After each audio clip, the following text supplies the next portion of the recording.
Yeah, hey coach, just how would you assess Jalen's play in this last game, and what do you do to kind of keep his confidence up after the last couple weeks? Well, I think none of us coached or played well enough in the game Saturday, and that starts with me. You know, our ability to execute consistently and take advantage of the opportunities that we were presented. We obviously fell short in that in those spots, and it's all of us. We're all involved in that. And Jalen's an extremely confident player. You know, I have no concerns about that at all. You know, his preparation creates that confidence for him, and I know he'll get back to work this week, just like the rest of our players will. Go to far left, Chase. Um, on Saturday when y'all were checking plays at the line of scrimmage, instead of Jalen just yelling from the shotgun, we saw him walking straight to both tackles and putting the call right in the ear hole. Was that effective, or were there a lot of communication issues despite that?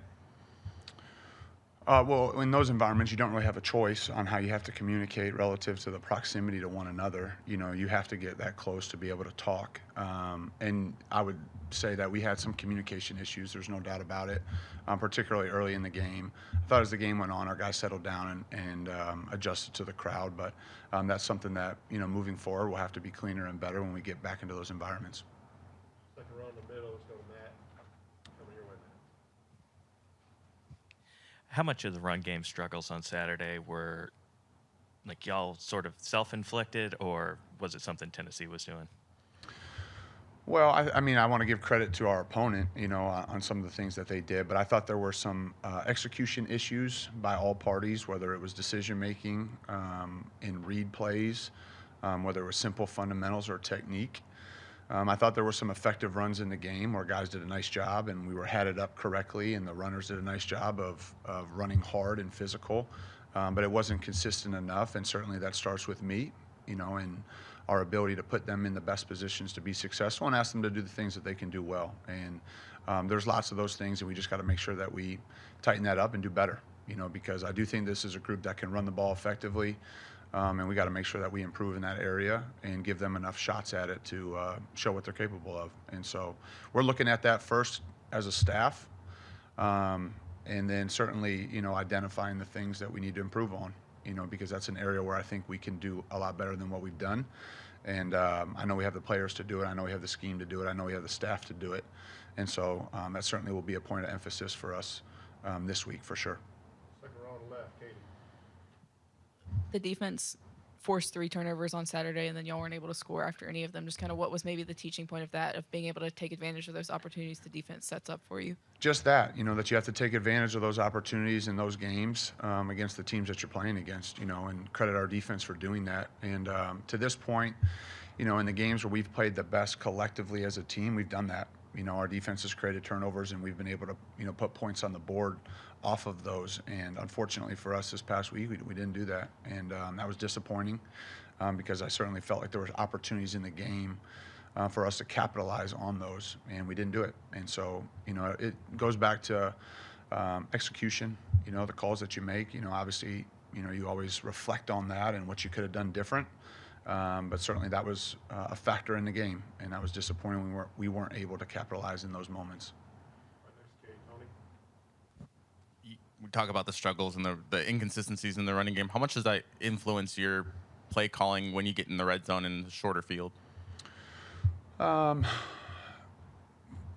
guess you're always trying to make decisions that you feel help your team win, you know, and that's a moving target as the game is progressing. You know, I think some of the things that occurred in the game on Saturday, particularly early in the game, is when we were getting behind the chains in second and long situations or third and long. You know, we were in a lot of those in the game.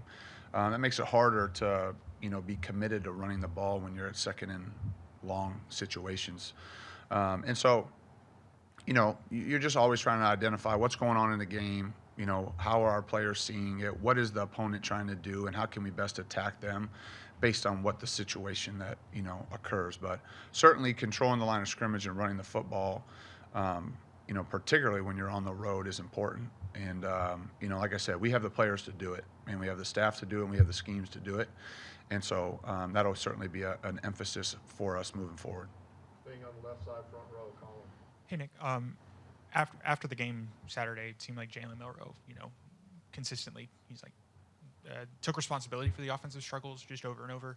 I'm curious, like, what is your message to him post game to make sure he, the weight isn't, impactful of, the responsibility of that weight, like, isn't impactful for weeks to come, and like that he, moves on, and in terms of being a leader and kind of the continuation of what you guys want to do offensively, and that he doesn't. Well, yeah, I think Jalen's made some incredible plays for us this year. I don't think there's any doubt about it, and certainly, some of the success that we've had offensively, he's been right at the forefront of it, and so he knows that, and certainly, when you come up short, there's always plays that you would like back. There's always moments, coaches and players, and that's just not the quarterback. That's everybody. And so, that's part of competition. We know we can play better. We have to play better. We have to coach better, and so I think everybody, that competes at a high level understands what that looks like and how to respond and how to, get up off the mat and get back to work and get prepared and ready to go play in the next, game. And so that's no different for coaches, players, everybody. When you fall short and you don't do as well as you'd like and as what you expect to and what the standard is, you got to get up off the ground and keep swinging and keep working and have confidence in what you've done. I think that's the biggest message to the guys is that we have seen it. It's not like this is something you're chasing that you haven't done or shown. And so that's the message, not just to Jalen, but to the rest of the group is let's get back to playing the type of football we know we're capable of playing. And, that's our task this week. Stay in the front row here, Jack. Hey, Nick. Coach Kane obviously has a lot of familiarity with Corey Batoon over at Missouri. Has he kind of talked with you about what they can do and just what have you noticed in general from their defense on? Any type of cross experiences or relationships that you have amongst staff, you always have questions. I would say what great coaches and Coach Batoon is the same is, you try to adjust what you do based on the personnel that you have. And so there's always core fundamentals and principles that, both Kane and Coach, Batoon share, but each group's a little bit different. Each year's a little bit different. And, I think the way that they play, I think the effort, the toughness, the physicality, the disruption of the football, I think those are the things that you see aside from maybe some similarities schematically, because I think great coaches, like the ones we're going against this week, they just adjust to who they have and what their players do best. And so year to year, that may look different, but I think the style of play and how they play, those are the things that show up, both with, Coach Womack and Coach Batoon. All right, time for 3 more questions, starting on back row on the left. Moving forward, how do you plan to incorporate veteran receivers like Kendrick Law and Kobe Prentice when playing seasoned defenses? Well, we're always looking at utilizing all of the personnel that we have and how we can best put our players in a position to be successful. That's for every position, who can give us the best chance to win, who practices the best. I think both those guys are really talented players, and I know they're going to have big moments for us here down the stretch. And so, I think not just those two in particular, but all the guys. We need everybody, to continue to progress, continue to learn, continue to grow, so that we can utilize them all, here down the stretch. Go to Mike, and then we'll finish. On Jalen's 4th down sneak towards the end of the first half, the TV broadcast showed Ryan and Jeremy pretending to shoot a basketball on the outside of the field. Is that part of the design of the play or just something spontaneous?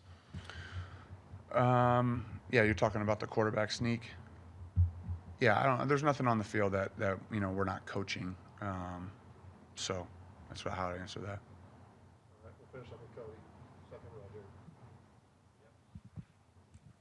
row here. The last few weeks, Milrow's been hasn't been nearly as effective as a runner. I know you've talked about execution, but what have opposing defenses kind of done to limit his effectiveness in that way? I think that, there were some effective runs. There's obviously some read elements of some of those runs, where we need to make sure we make the right reads all the time. I think the negative yardage plays and going backwards, that's really what's hurt us, as far as the production in that standpoint. And some of that has been in the past game. And so just eliminating those, I think, will help us obviously stay ahead of the change, give more at-bats as far as just opportunities for that. And you're trying to find new ways and creative ways for all your players.